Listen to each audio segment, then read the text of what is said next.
Hello everyone, আমি লীনা, তোমরা দেখছো লীনাস ক্রিয়েটিভিটি। তো আজ কিন্তু আমরা একটা বিশেষ জায়গায় যাচ্ছি, যেটা পুরোটাই তোমাদের সাথে শেয়ার করব। তো আমরা তাড়াতাড়ি সকালে খাওয়া দাওয়া খেয়ে নিয়ে রেডি হয়ে গেছি, আর বাইরে বেশ ভালো বৃষ্টি হচ্ছিল আজকে, তো যার জন্য আমরা ব্যাকপ্যাক করছি। রেনকোট নিয়ে নিয়েছি, ও রেনকোট নিয়ে নিয়েছে, আর আমাদের কিছু ডকুমেন্টস নিয়ে নিয়েছি। আর সেই জিনিসটা কি সেটা তোমাদের জানাবো, তার জন্য কিন্তু আমাদের ভিডিওটা কন্টিনিউ দেখতে হবে তোমাদের। তো এখন বেরোনোর পালা। তো বেরোনোর আগে একটু যাই, মায়ের সাথে দেখা করে আসি। ও মা, আসলাম, একটু টাকা একটু হাই হ্যালো করে দাও। মা কিন্তু তোমাদের সাথে হাই হ্যালো করার আগে নিজেকে একটুখানি ঠিকঠাক পারফেক্ট ভাবে করে নিচ্ছে। চলো, ইলেকশনের। আচ্ছা, তো চলো এবার যাওয়া যাক। জানি না রাস্তায় আমাদের কি পরিস্থিতি হবে, আদৌ বৃষ্টি আবার হবে কি হবে না, কারণ এই জাস্ট কিছুক্ষণ আগে বৃষ্টি হয়ে গেল। তো বৃষ্টিটা একটু কমায় আমরা বেরোচ্ছি। যদিও এই যেখানে যাচ্ছি সেখানে আমাদের গতকাল যাওয়ার কথা ছিল, কিন্তু আমাদের গিয়ে ওঠা হয়নি। তার জন্য আজকের ডেটটা রিকোয়েস্ট করে রীতিমতো নিতে হয়েছে যে আমরা আজকে যাব। আজকে তাও আমাদের মিনিমাম 1:30টার মধ্যে পৌঁছতে তো হবেই, না হলে বোধ হয় না আমি সেই জিনিসটা পাবো না যেই জিনিসটা আনতে আসলে আমি যাচ্ছিলাম। তো ব্যারাকপুর কিন্তু আমরা এদিকে ঢুকে গেছি, দিশা পার করে গেছি। এদিকে ব্যারাকপুরের ওয়েদারটা বৃষ্টি হওয়ার পর এত সুন্দর লাগছিল, সত্যি কথা বলতে কি আমরা মনে হচ্ছে ঘুরেই যাই। আলটিমেটলি যেখানে কাজে গেছি সেইখানটায় যাওয়ার কথার মাথাতেই নেই।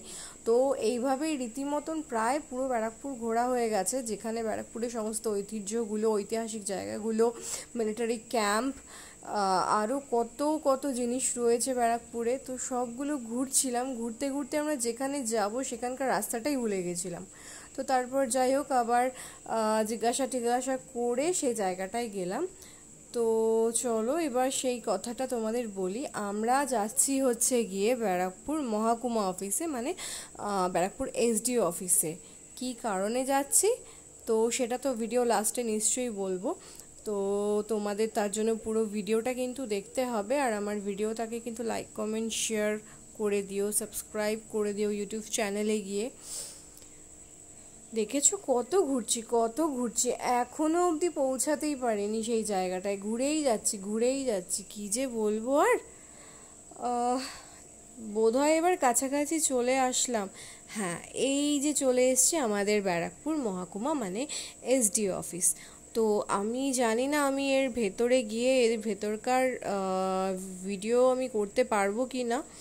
তো আমি মনে হচ্ছে পারবো না, কারণ আমরা এখানে যাচ্ছি একটা অথরিটি লেটার নিতে, ইলেকশন কমিশন অফ ইন্ডিয়া।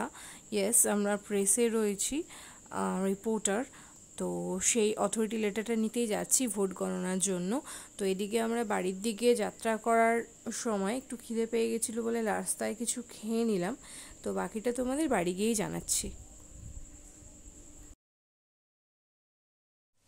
তো গাইজ আমরা কিন্তু বাড়িতে চলে এসেছি, কারণ ওখানে কাজ মিটিয়ে একটুখানি ব্যস্ত হয়ে পড়েছিলাম, আর খুব তাড়াহুড়োতেও ছিলাম, যার কারণে ভিডিও আমি করতে পারিনি। মাঝখানে রাস্তায় একটুখানি খিদে পেয়ে গেছিলো, কিছু খেয়ে নিয়েছিলাম।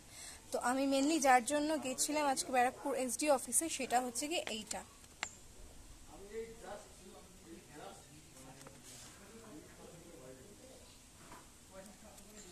তো আমি প্রেসে রয়েছি, তো সেটারই আজকে এর আগের দিন গেছিলাম, সেটা ভিডিওটা আমার ছাড়া হয়নি ইলেকশনের জন্য, যে কার্ড হয় আলাদা করে, তার জন্য। তো আজকে গেছি গণনার 3 তারিখ যে গণনা হবে এবং 4 তারিখে রেজাল্ট হবে ভোটের, তো সেটারই পারমিশন পত্র নিতে গেছি বলা যায়। তো আজকের ভিডিওটা এই অবধি শেষ করছি, কারণ আমি প্রচণ্ড টায়ার্ড। আবার একটু পরে আমার ডান্স ক্লাস রয়েছে, আমাকে তাড়াতাড়ি করে রেডি হয়ে মেয়েকে খাইয়ে দিয়ে আবার ক্লাসে যেতে হবে। তো চলো, বাই বাই।